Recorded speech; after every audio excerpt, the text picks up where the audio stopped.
Hello guys, back to my channel Chiranjit পূজা ভালোবাসা কেন কিছু তোমাদের স্বাগত নাই। তো আবার একটা রেসিপি নিয়ে চলেছি। আজকে বানাবে খোলা পিঠের নতুন রেসিপি। তা চলো তোমাদের দেখতে পারো, ঠান্ডাটা ভালোই পড়েছে। তারপর নুনটা ধরে গেছে, কড়াইটা বসিয়ে দিলাম। হ্যাঁ, আজকে বানাবো আমরা খোলা পিঠে নতুন রেসিপি। তা কড়াইটা বসিয়ে দিলাম, জলটা উষ্ণ গরম হয়ে গেছে, নামিয়ে নিলাম। চালের গুঁড়ি নিয়ে নিলাম,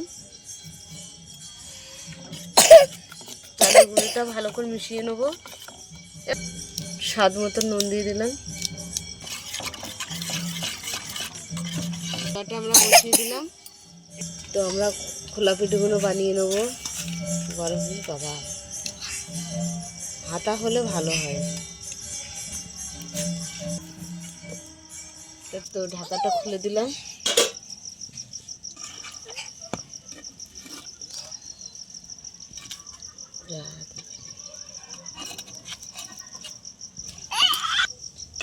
আমাদের খোলা পিঠাগুলো সব একে একে বানিয়ে নেবো এইভাবে। আমাদের কাস্তে নেই, আমরা ছুরি দিয়ে তুলছি না, শোনা, আমরা ছুরি দিয়ে তুলছি না। এইভাবে আমরা ফুটি ফুটি তুলে নিচ্ছি।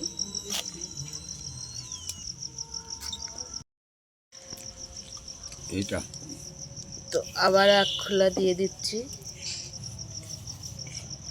দিতে যাচ্ছি, ঢাকা দিয়ে দিলাম। তো হয়ে গেছে, এগুলো তুলে নেব। কি এটা কি হবে? ও দানা, তুই কোথায় গেছিলি? ওই টপে দিয়ে, টপে টপে। তো সব তুলে নিলাম, আমাদের হয়ে গেছে। আমরা এবারে দুধ জাল দেবো। কড়া বসাটা নামিয়ে তো কড়াটা বসিয়ে দিলাম, দুধটা নিয়ে আসো। তো কড়াতে দুধ দিয়ে দিলাম,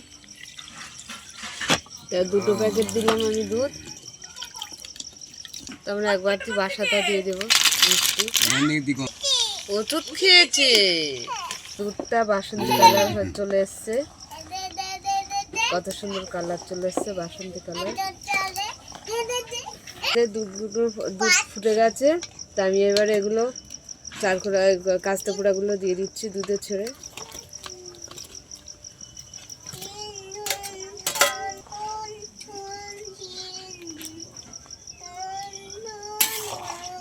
দুটো কাঁচাগোল্লা আমি দিয়ে দিচ্ছি। আমাদের কাঁচাগোল্লাটা দিতেই হয়, এবং কাঁচাগোল্লাটা দিলে পরে খুব স্বাদ হয়, তার জন্য আমরা কাঁচাগোল্লাটা দিই।